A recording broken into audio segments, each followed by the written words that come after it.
Okay, ಚಂದದ ಒಂದು hot box.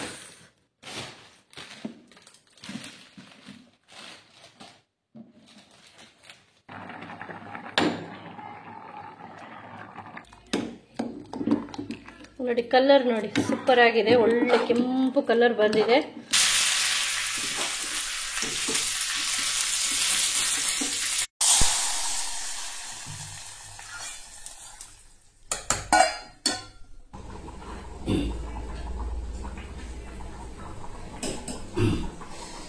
ಆಹಾ, ಸ್ವರ್ಗಕ್ಕೆ ಮೂರೇ ಗೇಣು, ಅದ್ಭುತ ಆಗಿದೆ. ಸೊ ಖಂಡಿತವಾಗಿ ಟ್ರೈ ಮಾಡಿ. ಅತ್ಯದ್ಭುತವಾಗಿರುವಂತಹ ತಿಂಗಳವರೆ ಕೊಳಂಬು. ಬನ್ನಿ ನೋಡುವ ಹೇಗೆ ಮಾಡೋದಂತ. ಎಲ್ಲರಿಗೂ ನಮಸ್ಕಾರ, ಸಕ್ಕಡಾಂಗೆ ನಮಸ್ಕಾರ. ಹೆಚ್ಚಾಗಿ ನಾವು ಯಾರತ್ರ ಆದ್ರೂ ಇವತ್ತು ಅಡಿಗೆಗೆ ಏನ್ ಸ್ಪೆಷಲ್ ಮಾಡಿದ್ದೆ ಅಂತೇಳಿ ಹೇಳಿದ ಹಾಗೆ ಅವ್ರು ಹೇಳುವಂತದ್ದು, ಇವತ್ತು ಸಿಂಪಲ್ ಆಗಿ ಮಾಡಿದ್ದೆ, ಇವತ್ತು ಸಾಂಬಾರನ್ನ ಮಾಡಿದ್ದೆ ಅಂತೇಳಿ ಹೇಳುವಂತದ್ದನ್ನ ನಾವು ಕೇಳ್ತೇವೆ ಹೆಚ್ಚಾಗಿ. ಸೊ ಇವತ್ತು ನಮ್ಮ ಅಡಿಗೆ ಕೋಣೆಯಲ್ಲಿ ನಾವು ಸಾಂಬಾರನ್ನೇ ಮಾಡ್ತಿದ್ದೇವೆ. ಆದ್ರೆ ಅಂತಿಂತ ಸಾಂಬಾರಲ್ಲ, ತಿಂಗಳವರೆ ಸಾಂಬಾರು. ಸೊ ಹೆಚ್ಚಿನವರಿಗೆ ಇದು ಗೊತ್ತಿರ್ಲಿಕ್ಕಿಲ್ಲ ಅಂತೇಳಿ ಹೇಳಿ ಭಾವಿಸ್ತೇನೆ ನಾನು. ಗೊತ್ತಿದ್ರು ಒಬ್ಬೊಬ್ರು ಒಂದೊಂದು ಶೈಲಿಯಲ್ಲಿ ಮಾಡ್ತಾರೆ. ಸೊ ನಮ್ಮ ದಿನಂಪ್ರತಿ ಮಾಡುವಂತಹ ಒಂದು ಸಾಂಬಾರ್ಗಿಂತ ವಿಭಿನ್ನವಾಗಿ ಇದನ್ನ ನಾವು ಮಾಡ್ತೇವೆ. ದಿನಂಪ್ರತಿ ಮಾಡುವಂತದ್ದಂತ ಹೇಳಿದ್ರೆ ಎಲ್ಲ ವೆಜಿಟೇಬಲ್ಸ್ ಅನ್ನ ಹಾಕಿ ಮಾಡುವಂತ ಸಾಂಬಾರ್ ಏನಿದೆ, ಅಕ್ಕಿ ಯೂಸ್ ಮಾಡುವ ಮಸಾಲೆ ಏನಿದೆ, ಅದಕ್ಕಿಂತ ವಿಭಿನ್ನವಾಗಿ ಈ ಒಂದು ಸಾಂಬಾರು ರೆಡಿ ಆಗ್ತದೆ. ಮಾತ್ರ ಅಲ್ಲ, ಇದು ಅನ್ನ, ಚಪಾತಿ, ಪೂರಿ, ಇಡ್ಲಿ, ಅದೇ ರೀತಿ ಅನ್ನದೊಟ್ಟಿಗಂತೂ ಸೂಪರ್ ಆದಂತಹ ಒಂದು ಕಾಂಬಿನೇಷನ್. ಸೊ ಇವತ್ತು ನಾವು ಮಧ್ಯಾಹ್ನದ ಒಂದು ಊಟಕ್ಕೆ ಇದನ್ನೇ ಮಾಡ್ತಾ ಇದ್ದೇವೆ. ತುಂಬಾ ಸ್ಪೈಸಿಯಾಗಿ, ತುಂಬಾ ರುಚಿಯಾಗಿರ್ತದೆ. ಇದು ಮಾತ್ರ ಇದ್ರೂ ಕೂಡ ನಾವು ಇದು ಊಟ ಮಾಡ್ಲಿಕ್ಕೆ ಪರ್ಫೆಕ್ಟ್ ಆಗ್ತದೆ ಅಂತೇಳಿ ಹೇಳಿದ್ರೆ, ಬೇರೆ ಪಲ್ಯ ಅಥವಾ ಸೈಡ್ ಸಾರು ಇದೇನು ಬೇಕಾಗಿಲ್ಲ, ಕೋಸಂಬರಿ ಅಂತೇಳಿ ಹೇಳಿ. ಇದು ಮಾತ್ರ ಇದ್ರೂ ಕೂಡ ಅಡಿಗೆ ಊಟ ತುಂಬಾ ಒಳ್ಳೇದಾಗ್ತದೆ. ಸೊ ಬನ್ನಿ ಅದನ್ನ ಹೇಗೆ ಮಾಡುದು ಅಂತೇಳಿ ಹೇಳಿ ನೋಡುವ. ಸೊ ಇದನ್ನ ಇವತ್ತು ನಂಗೆ ನಮ್ಮ ಅತ್ತೆಯವರು ಕಲಿಸ್ತಾ ಇದ್ದಾರೆ. ಬಟ್ ಅವರು ಎಲ್ಲೂ ನನ್ನ ಮುಖವನ್ನು ತೋರಿಸಬೇಡ ಅಂತೇಳಿ ಹೇಳಿದ್ದಾರೆ. ಸೊ ಅವರ ಮುಖವನ್ನ ತೋರಿಸ್ತಾ ಇಲ್ಲ, ಆದ್ರೆ ಅವರು ಯಾವ ರೀತಿ ಮಾಡ್ತಾರೆ ಅಂತೇಳಿ ಹೇಳಿ ನಿಮ್ಗೆ ನಾನು ಅದನ್ನ ಡಿಟೇಲ್ ಆಗಿ ತೋರಿಸ್ತೀನಿ. ಸೊ ನಾನೀಗ ಈ ಒಂದು ಗ್ಲಾಸ್ ಏನ್ ನೋಡ್ತಿದ್ದೀರಾ, ಸಣ್ಣದು ಗ್ಲಾಸ್. ಸೊ ಇದರಲ್ಲಿ ನಾನು ತಿಂಗಳವರೆನ ನೆನೆ ಹಾಕಿದ್ದೆ, ಸುಮಾರು ಒಂದು 3 ಗಂಟೆ ಆಗಿದೆ. ಸೊ ಇದನ್ನ ನಾನೀಗ ವಿಸಿಲ್ ಕೂಗಿಸ್ತಾ ಇದ್ದೇನೆ, ಇದು ಸರಿ ಬೇಯುವ ತನಕ. ಓಕೆ, ಬನ್ನಿ ಈಗ ಮಸಾಲೆನ ಮಾಡೋದು ಹೇಗೆ ಅಂತೇಳಿ ಹೇಳಿ ತಿಳಿಯೋಣ. ಫಸ್ಟಿಗೆ ಕೊತ್ತಂಬರಿನ ಹಾಕ್ತಿದ್ದಾರೆ, ಸಾಧಾರಣ ಒಂದು 2 ಸ್ಪೂನ್ ಅಂತೇಳಿ ಹೇಳ್ಬೋದು ಕೊತ್ತಂಬರಿ. ಅದರ ನಂತರ ಹಳದಿ, ಚಿಕ್ಕದಾದ ತುಂಡು ಹಳದಿ. ಅದರ ನಂತರ ಕರಿಮೆಣಸು, ಅಂದಾಜು ಹೇಳ್ಬೇಕಂತೇಳಿ ಹೇಳಿದ್ರೆ ಒಂದು 6 ರಿಂದ 7. ಅದರ ನಂತರ ಮೆತ್ತೆ, ಸುಮಾರು ಒಂದು 15 ರಿಂದ 20. ಜೀರಿಗೆ ಒಂದು 1/4 ಸ್ಪೂನ್ ಅಂತೇಳಿ ಹೇಳ್ಬೋದು.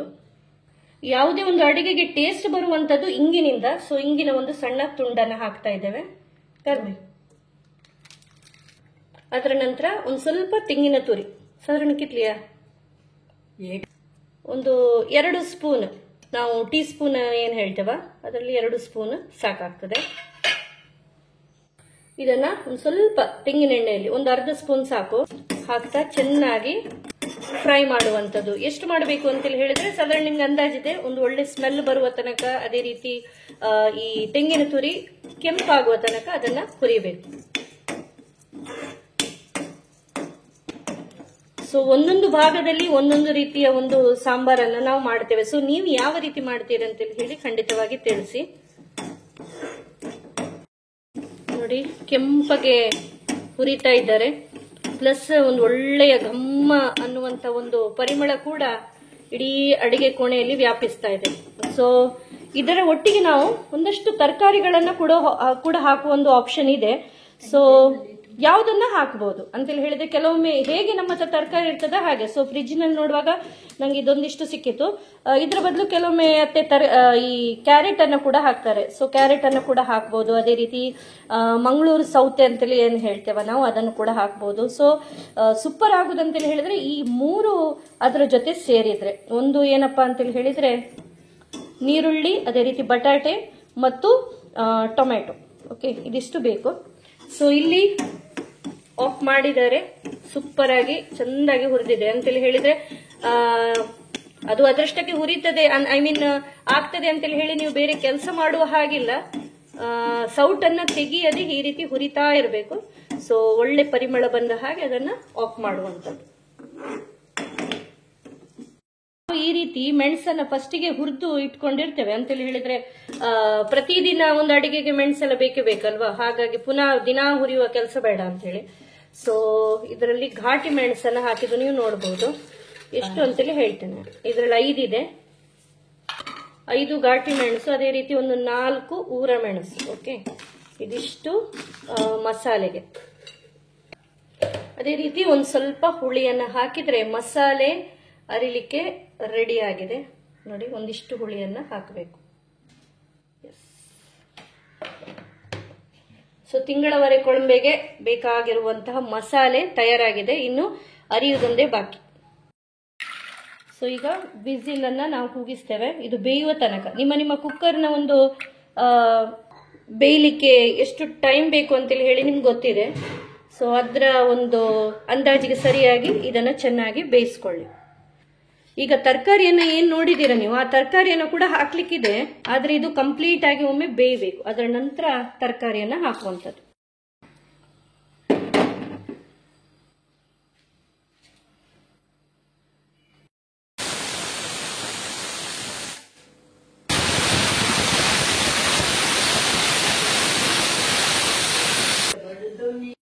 ಸೊ ತರಕಾರಿ ಎಲ್ಲ ಚೆನ್ನಾಗಿ ಕಟ್ ಮಾಡಿ ಎಲ್ಲ ಹಾಕ್ತಾ ಇದ್ದೇನೆ. 1 ಟೊಮೆಟೊನ್ನ ಮಾತ್ರ ಯೂಸ್ ಮಾಡಿದ್ದೇವೆ. ಈ ನೀರುಳ್ಳಿ ಎಲ್ಲ ಹಾಕಿದ್ದೇವೆ. ಅದೇ ರೀತಿ ಬಟಾಟೆ ಕಟ್ ಮಾಡಿ ಹಾಕಿದ್ದಾರೆ. ಅದೇ ರೀತಿ ಇಲ್ಲಿ ಸೌತೆಯನ್ನ ಕಟ್ ಮಾಡ್ತಾ ಇದ್ದಾರೆ.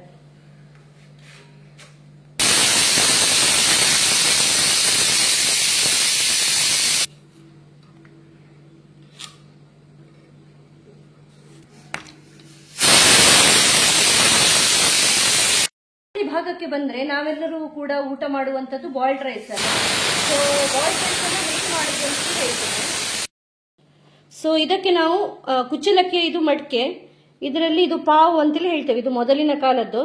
ಸೊ ಇದರಲ್ಲಿ ಈ ಅಕ್ಕಿಯನ್ನ ತಗೊಂಡು ತೊಳೆದು ಈ ನೀರಿನಲ್ಲಿ ಬೇಯಲಿಕ್ಕೆ ಇಡುದು. ಅದು ಸರಿ ಒಂದು ಕೊತ ಕೊತ ಕೊತ ಅಂತೇಳಿ ಹೇಳಿ ಈ ಕುದ್ದು ಬಂದ ಹಾಗೆ ಅದನ್ನ ನಾವು ಇದಕ್ಕೆ ಚೈನಾ ಪಾಟ್ ಅಂತೇಳಿ ಹೇಳ್ತೇವೆ. ಸೊ ಇದರಲ್ಲಿ ಇಟ್ಟು ಇದನ್ನ ಮುಚ್ಚೋದು.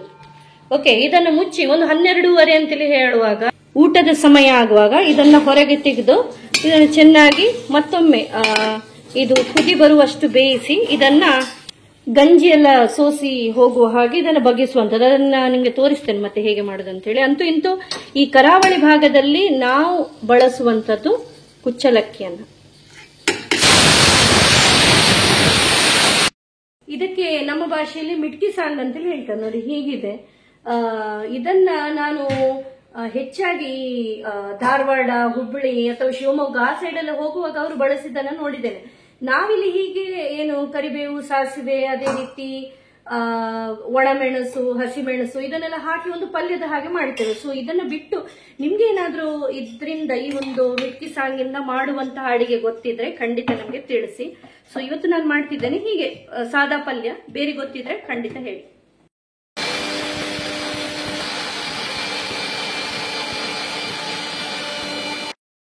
ಬರೀ ಮಸಾಲೆನಷ್ಟೇ ನಾವು ರುಬ್ಕೊಳ್ಬೇಕು. ಅದರ ನಂತರ ಈ ನೀರನ್ನ ಹಾಕಿ ಮತ್ತೊಮ್ಮೆ ನಯವಾಗಿ ರುಬ್ಬಿಕೊಳ್ಳುವಂಥದ್ದು.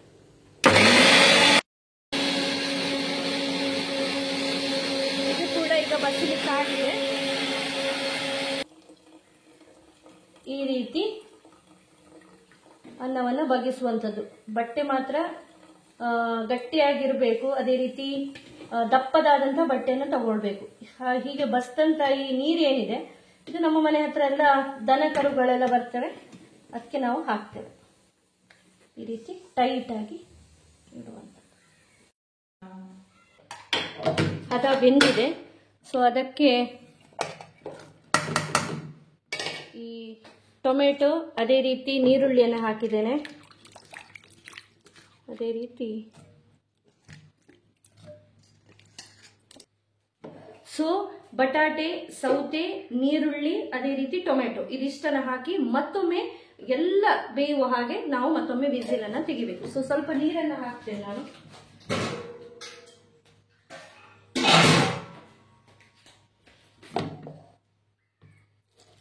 ಈಗ ಉಪ್ಪನ್ನ ಹಾಕ್ತಾ ಇದ್ದೇನೆ. ರುಚಿಗೆ ತಕ್ಕಷ್ಟು ಉಪ್ಪನ್ನ ಹಾಕಿ ಕುಕ್ಕರ್ ಮುಚ್ಚಳವನ್ನು ಮತ್ತೊಮ್ಮೆ ಮುಚ್ಚಿ ಎಲ್ಲ ಈಗ ಚೆನ್ನಾಗಿ ಬೇಯುವ ತನಕ ಅದನ್ನ ಬೇಯಿಸಬೇಕು. ಸೊ ಆಲ್ಮೋಸ್ಟ್ ಬೆಂದಿದೆ ತಿಂಗಳವರೆ. ಸೊ ಇದ್ರ ಒಟ್ಟಿಗೆ ಒಂದು 2-3 ವಿಸಿಲ್ ತೆಗೆದ್ರೆ ಆಯ್ತು. ಸೊ ಇದು ರೆಡಿ ಆಗ್ತದೆ. ಅದೇ ರೀತಿ ಮಸಾಲೆ ಕೂಡ ನಾವು ಅರ್ಧಿಟ್ಟಿದ್ದೇವೆ, ನೋಡ್ಬೋದು ನೀವು. ಆಹಾ, ಘಮ್ ಅನ್ನುವಂತ ಒಂದು ಪರಿಮಳ ಕೂಡ ಬರ್ತಿದೆ. ಸೊ ಇದು ಬೆಂದಾದ್ಮೇಲೆ ಮಸಾಲೆ ಹಾಕುವಂಥದ್ದು. ಅದರ ನಂತರ ಸಾಸಿವೆ, ಅದೇ ರೀತಿ ಕರಿಬೇವು, ಇದರ ಒಗ್ಗರಣೆನ ಕೊಡೋದು. ಡನ್. ಲಾಸ್ಟ್ ವೀಕ್ ನಾನೊಂದು ಕಡೆ ಎಂಸಿಗೆ ಹೋಗಿದ್ದೆ. ಸೊ ಬರ್ಡೇ, ಅದೇ ರೀತಿ ಈ ಮೆಹಂದಿ ಸೆರೆಮನಿಯಲ್ಲಿ ಏನಿರ್ತದೆ ಅದನ್ನ ನಾನು ಹೋಸ್ಟ್ ಮಾಡ್ತೇನೆ. ಸೊ ಅಲ್ಲಿ ಹೋದಲ್ಲಿ ಒಂದು ಗಿಫ್ಟ್ ಅನ್ನು ಕೊಟ್ಟಿದ್ರು. ಸೊ ಅದನ್ನ ನಾನು ನೋಡಿರ್ಲಿಲ್ಲ ಏನು ಅಂತ ಹೇಳಿ. ಸೊ ಅದನ್ನೀಗ ನೋಡುವ. ಸೊ ಒಳಗೆ ಕುಕ್ಕರಲ್ಲಿ ಎಲ್ಲ ತರಕಾರಿ ಬೇಯುವಷ್ಟು ಹೊತ್ತಿಗೆ ಏನ್ ಸಿಕ್ಕಿದೆ ಅಂತ ಹೇಳಿ ನೋಡುವ. ಸೊ ಇದು ಕೂಡ ಅಡಿಗೆಗೆ ಸಂಬಂಧಿಸಿದ್ದೆ.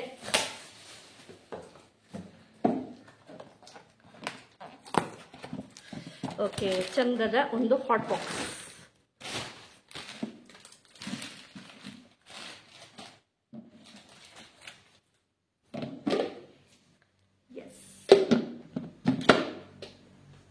ಸೊ ಇದರಲ್ಲಿ ಚಪಾತಿಯನ್ನ, ಅದೇ ರೀತಿ ದೋಸೆಯನ್ನ ಮಾಡಿ ಬಿಸಿ ಬಿಸಿ, ಯಾಕಂತ ಹೇಳಿದ್ರೆ ಯಾರು ಟೈಮಿಗೆ ತಿಂಡಿ ತಿನ್ಲಿಕ್ಕೆ ಬರೋದಿಲ್ಲ.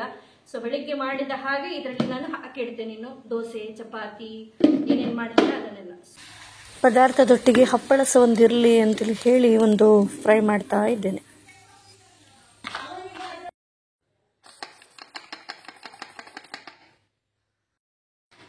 ಸೊ ತರಕಾರಿ ಸೂಪರ್ ಆಗಿ ಬೆಂದು ಬಂದಿದೆ. ಇನ್ನು ಮಸಾಲೆನ ಹಾಕುವ.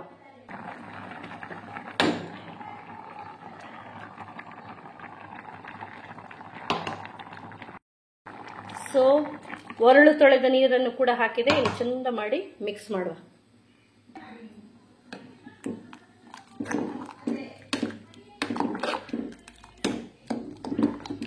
ನೋಡಿ, ಕಲರ್ ನೋಡಿ ಸೂಪರ್ ಆಗಿದೆ. ಒಳ್ಳೆ ಕೆಂಪು ಕಲರ್ ಬಂದಿದೆ. ಸೂಪರ್ ಆಗಿರ್ತದೆ. ಇದು ಸ್ಪೈಸಿ ಆಗಿರ್ತದೆ. ಅದೇ ರೀತಿ ಊಟಕ್ಕೆ ಇದು ಒಂದಿದ್ರು ಸಾಕು.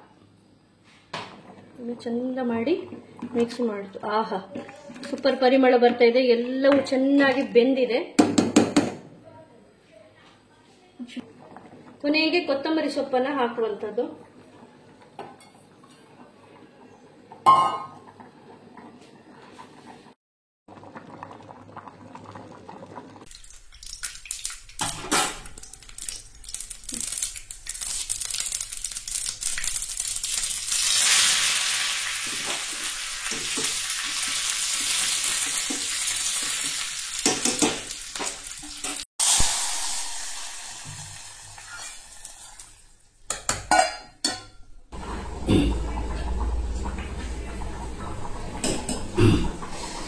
ಆಹಾ, ಸ್ವರ್ಗಕ್ಕೆ 3 ಗೇಣು, ಅದ್ಭುತ ಆಗಿದೆ. ಸೊ ಖಂಡಿತವಾಗಿಯೂ ಟ್ರೈ ಮಾಡಿ.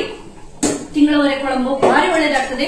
ದೋಸೆ, ಇಡ್ಲಿ, ಚಪಾತಿ, ಪೂರಿ, ಅನ್ನದೊಟ್ಟಿಗಂತೂ ಸೂಪರ್. ಇವತ್ತು ನಾವು ಮಧ್ಯಾಹ್ನಕ್ಕೆ ಈ ಒಂದು ತಿಂಗಳವರೆ ಕೊಳಂಬನ್ನ ಮಾಡ್ತಿದ್ದೇವೆ. ಜೊತೆಗೆ ಹಪ್ಪಳ ಕೂಡ ನಾನು ಕಾಯಿಸಿಟ್ಟಿದ್ದೇನೆ. ಎಲ್ಲವೂ ಕೂಡ ತಯಾರಾಗಿದೆ. ಬನ್ನಿ ಈಗ ಊಟವನ್ನ ಮಾಡೋಣ. ಅಂತೂ ಇಂತೂ ಅಡಿಗೆ ವಿಡಿಯೋ ಒಂದು ಮುಗಿದಿದೆ. ಇದನ್ನ ತೆಗಿಲಿಕ್ಕೆ 10 ಸಾರಿ ಕರೆದಾದ್ಮೇಲೆ 11ನೇ ಸಾರಿ ನನ್ನ ಮಗ ಬಂದಿದ್ದಾನೆ. ಸೊ ಅವನಿಗೊಂದು ಸ್ಪೆಷಲ್ ಆದಂತ ಒಂದು ಥ್ಯಾಂಕ್ಸ್ ಅನ್ನ ಹೇಳ್ತಿದ್ದೇನೆ. ಸೊ ಪ್ರತಿನಿತ್ಯ ಅದೇ ಸಾರು ಸಾಂಬಾರನ್ನ ಮಾಡಿ ಉಣ್ಣುವ ಬದಲು ಒಮ್ಮೆ ತಿಂಗಳವರೆ ಕೊಳಂಬನ್ನ ಟ್ರೈ ಮಾಡಿ. ಖಂಡಿತವಾಗಿಯೂ 100% ನಿಮ್ಗೆ ಇಷ್ಟ ಆಗ್ತದೆ ಅಂತೇಳಿ ಹೇಳಿ ನಾನು ಬೆಟ್ ಹಾಕಿ ಹೇಳಬಲ್ಲೆ. ಮಾತ್ರ ಅಲ್ಲ, ಅದರ ಜೊತೆ ಕಾಯಿಸಿದಂತ ಪಪ್ಪಳ, ಗುಲಾಬ್ ಜಾಮೂನ್, ಅದೇ ರೀತಿ ಮಜ್ಜಿಗೆಯನ್ನಿಟ್ಟು ನಾನು ಊಟವನ್ನ ಸವಿತಾ ಇದ್ದೇನೆ ಅಂತೇಳಿ ಹೇಳ್ತಾ ಎಲ್ರಿಗೂ ಕೂಡ ನಮಸ್ತೆ, ಬಾಯ್ ಬಾಯ್.